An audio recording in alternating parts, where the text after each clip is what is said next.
One, two. Recording live from the Broad. Today is September 14th. Yesterday was the September 13th. Today is September 14th. Recording here at the Broad. I'm on, I believe, on the second floor, standing in front of the work of art made by a Ghanaian artist. Um, I was in Ghana 2 years ago. I believe I encountered this artist artwork, and then coming back to Los Angeles and seeing his artwork again, it's kind of cool because I had a new connection. I made a new connection to, someone, a public figure. So we have here the artist's work. So what he does is he takes these wrappers or these pieces of metal from discarded, bottles, and then he connects them and creates a whole new tapestry, a whole new work of art out of discarded, pieces, metal. So one man's trash is another man's treasure. This is El Anatsui of Ghana. He's a Ghanaian Nigerian. And this is called the Red Block. That's what I'm looking at, Red Block. It's from 2010. Found aluminum and copper wire. So I'm not going to read all about his life, but you can certainly do some research and learn about him. I began with this artwork only because I came up the escalator. I came around the escalator, put on my microphone. I stood over here and put my microphone on to, record. And it's the first work of art that I'm standing in front of and staring at. Now, off to my right is, of course, that's where I have to go. That's my pilgrimage point to see Jean-Michel Basquiat's artwork. But we can look around the collection and take in other works of art. This is a cool day over here at the Broad. Let me tell you, I took I was bored. That's why I'm here. I was bored at home watching some videos, and the video that I was watching was about New York's graffiti scene, and I was like, all right, that's cool. New York's graffiti scene is pretty cool and all that, and I certainly feel connected to the scene because I can appreciate the scene. I know the scene. But also in 2022, I interviewed none other than Jean-Michel Basquiat's schoolmate and very good friend, Mr. Albert Diaz, or Al Diaz. And that was a crowning achievement for me to have interviewed Mr. Diaz, to get some insight into my favorite artist, Jean-Michel Basquiat, but also to spend some time with an artist, a living artist who is a graffiti artist and does his thing. Um, Never mind me, folks. You guys are fine. How are you today? Good. How are you? I'm doing very well. How can we Isn't never this mind you? fun? You're right there in the middle with a mic. I'm just recording, creating a podcast for myself. That's fabulous. Well, I wish you a good time. You should go see that mirror image. It's fabulous. Where are you guys from? Florida. How are you enjoying your trip to California? Oh, it's incredible. We came, and the first thing we did was we saw the Wilshire Boulevard Temple. Then we went to Warner Brothers and we took the studio tour.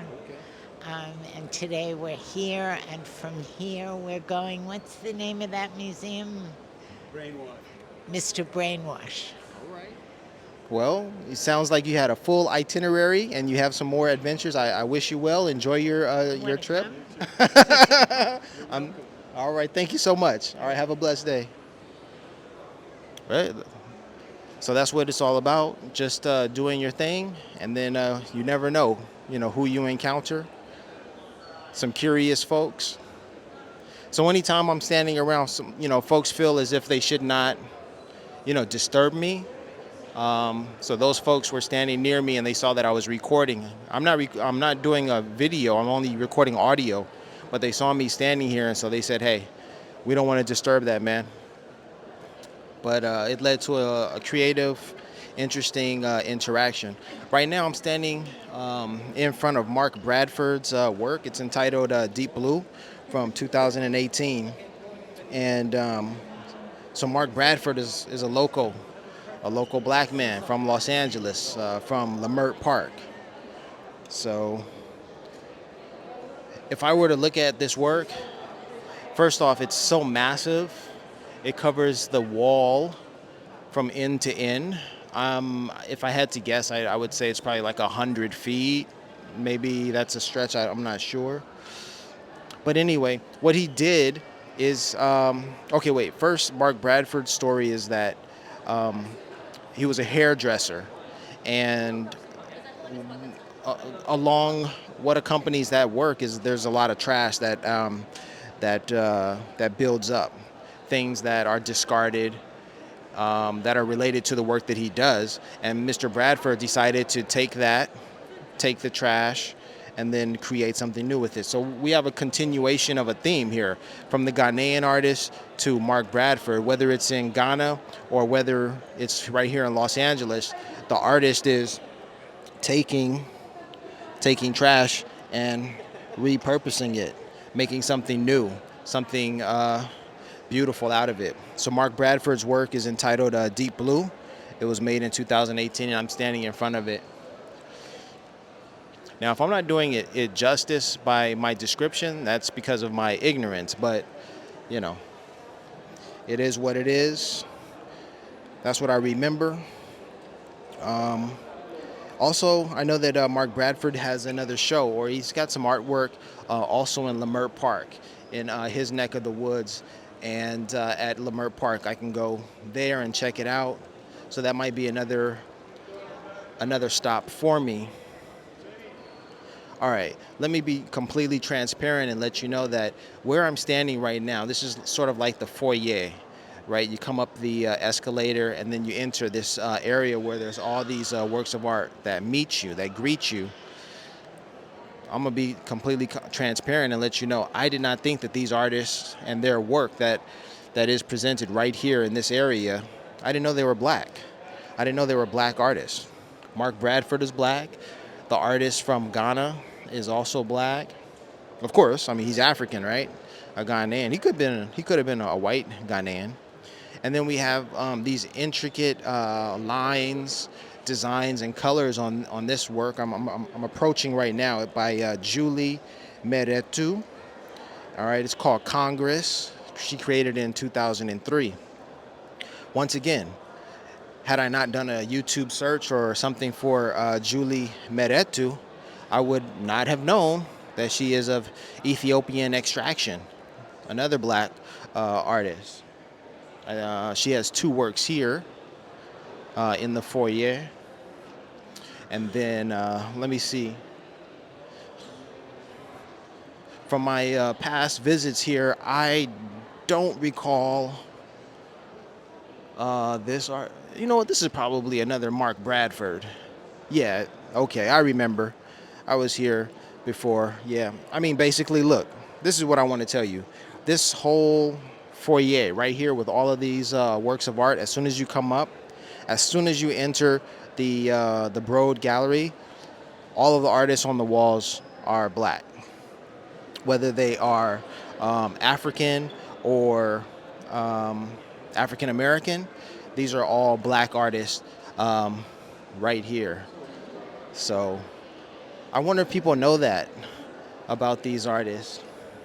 I wonder if they discover it as they're moving around. I wonder if they even care.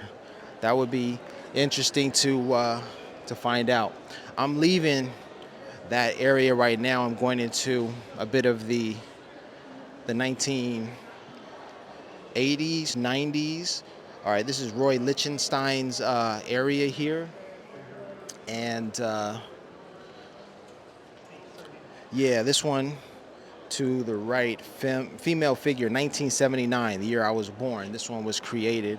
Yeah, Lichtenstein was active during the 70s, and that's indicative of it. The fact that artwork was made in 1979.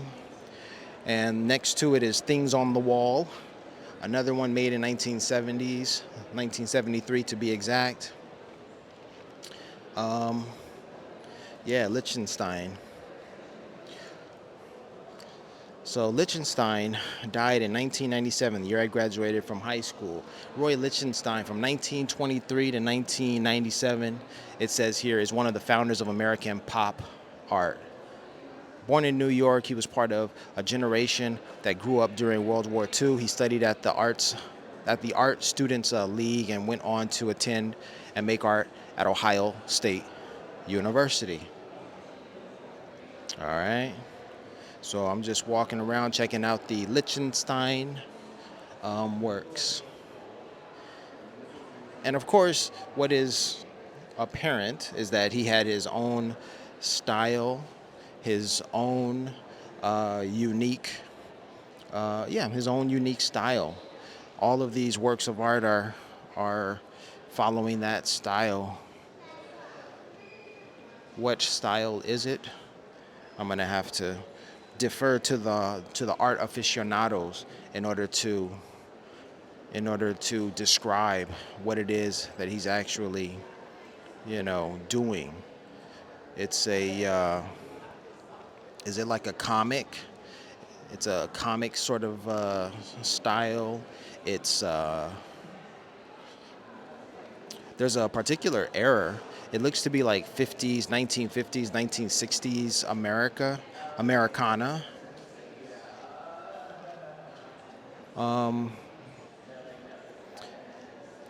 Stripes, lines, and dots accentuate his artwork, and I'm interested in the fact that this one work that I'm looking at, it says that interior with African mask.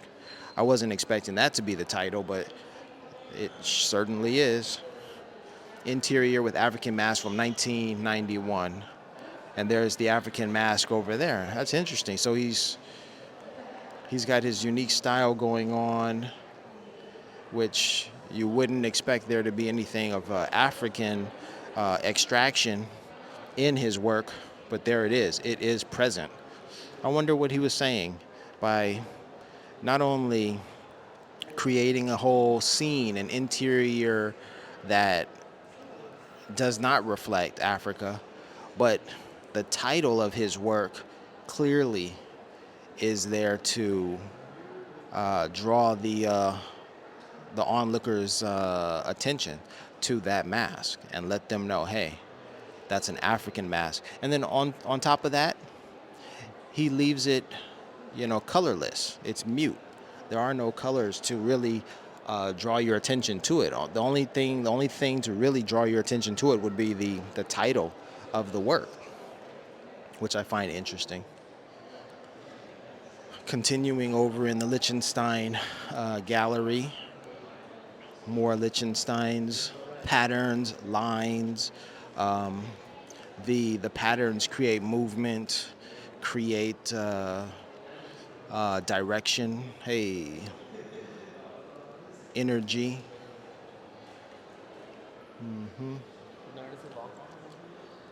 That's what I'm getting. That's what I'm picking up.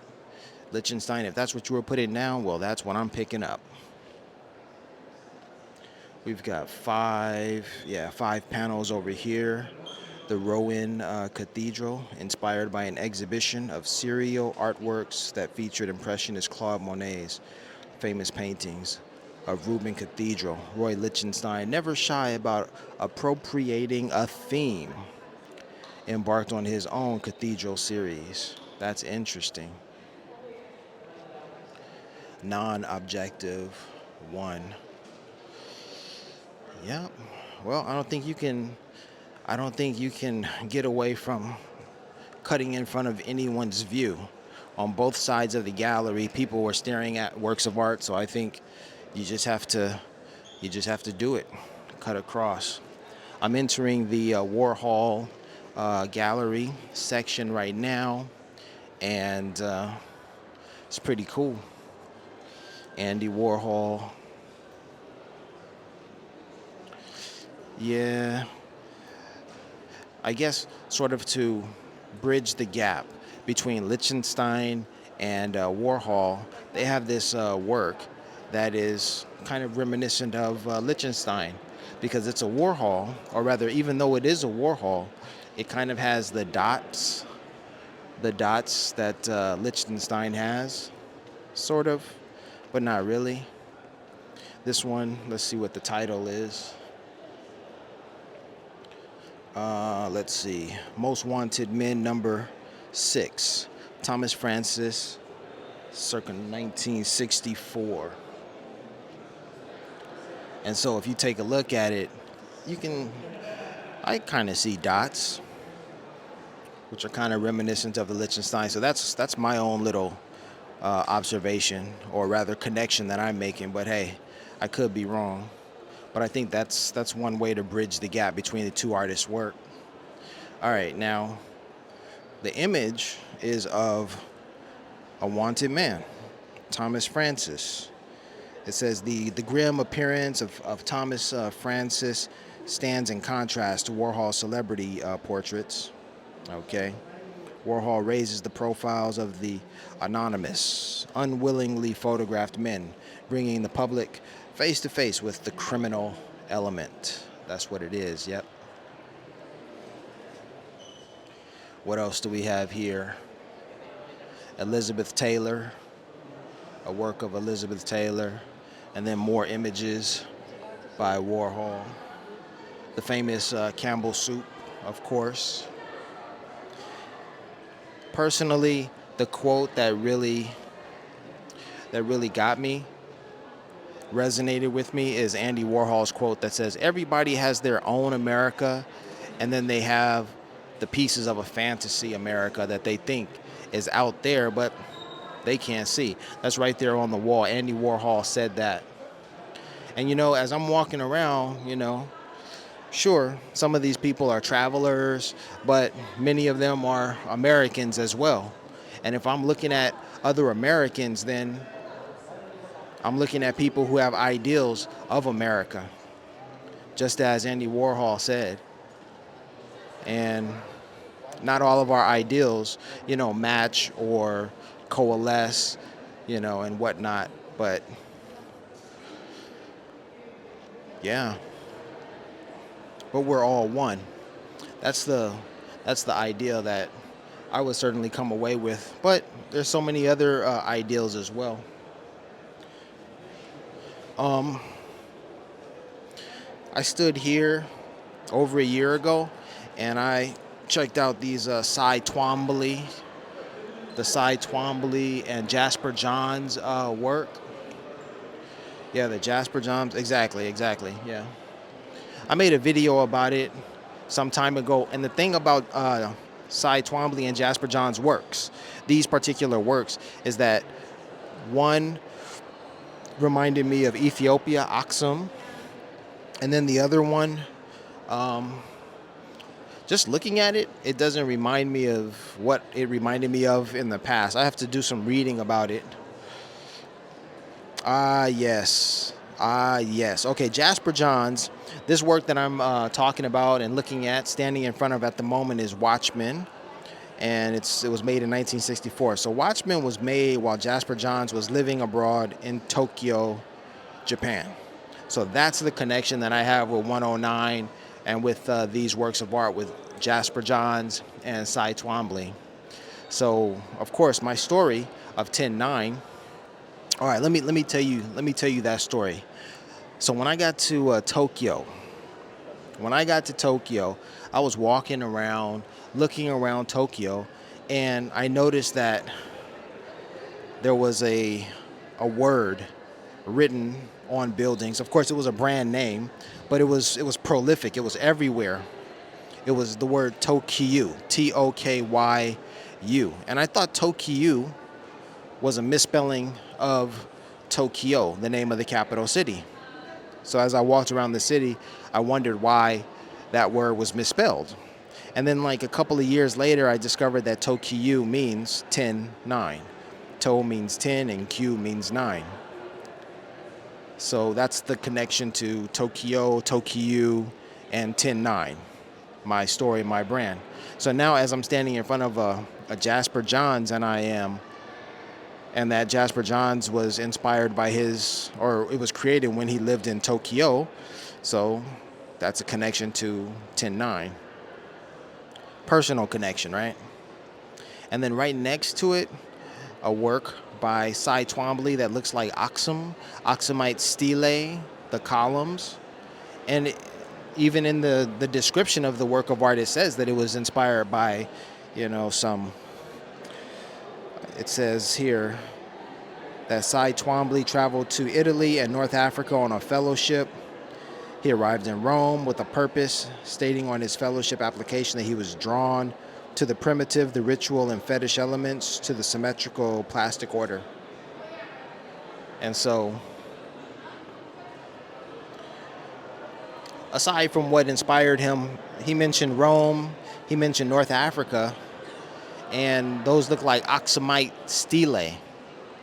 And the connection with Aksum and the stele is that the Italo-Abyssinian War took place. The victory was stated in 1896. It's an Aksumite connection. The story of 10-9 refers to Aksum, and it's just 10-9, y'all. So when I walk in there, that's all I see. All I see is 10-9, basically. I see reflections of, I kind of want to say me, but reflections of my story. Again, we are all one, y'all. Here we are, Jean-Michel Basquiat's area.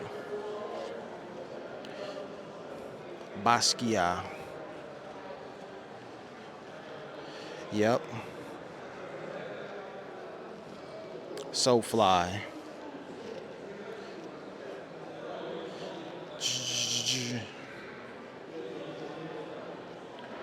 Boop, boop, boop, boop.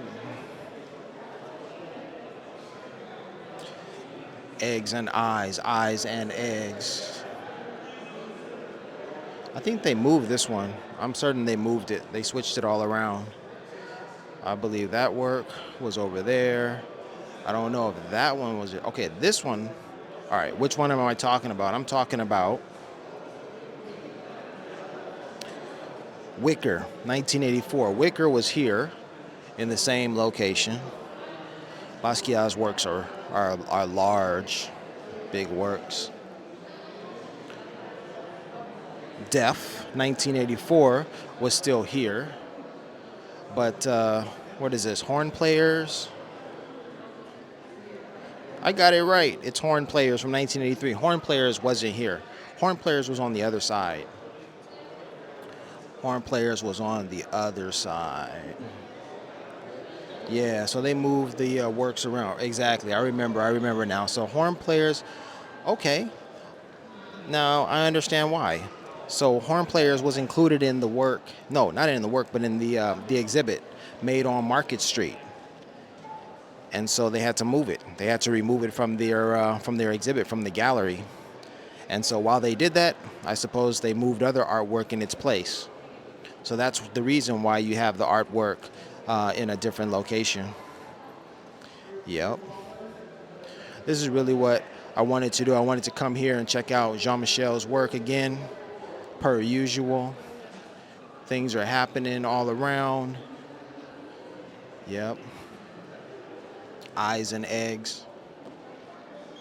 All right, let me read this about the Horn Players. It says, this painting is an homage to the great horn players, Charlie Parker and Dizzy Gillespie. On the left is Parker with his alto saxophone, and on the right is Gillespie with his trumpet. Both players are considered among the best jazz musicians ever, and their influential style of bebop resonates loudly throughout the history of modern jazz. Parker's legendary jazz standard Ornithology, recorded in 1946, is referenced in the middle section of the painting. Jean-Michel Basquiat was an avid jazz listener and musician in his own right, and this work shows the relationship between his improvisational style of painting and the alchemy of jazz composition. In both art forms, there is an underlying structure of rhythm, while the melody, or in this case, Basquiat's frenetic brushstrokes, floats and skitters around the top. improvisational style of painting and the alchemy of jazz composition. I'm with it. I can dig it for sure. I remember that time when I was in at the Louvre Museum over there in Abu Dhabi, not in Paris, France. I haven't been to the Louvre in Paris. It's in Paris, right? Louvre, French, Louvre Museum, the Louvre. And I saw the Basquiat work there at the in Abu Dhabi. So that was a surprise to be so far away and yet so near to something so familiar. That was pretty dope. I just heard one of the attendants say break, and I think that's exactly what I want to do. I want to take a break and use the restroom. So let's go and do that, shall we?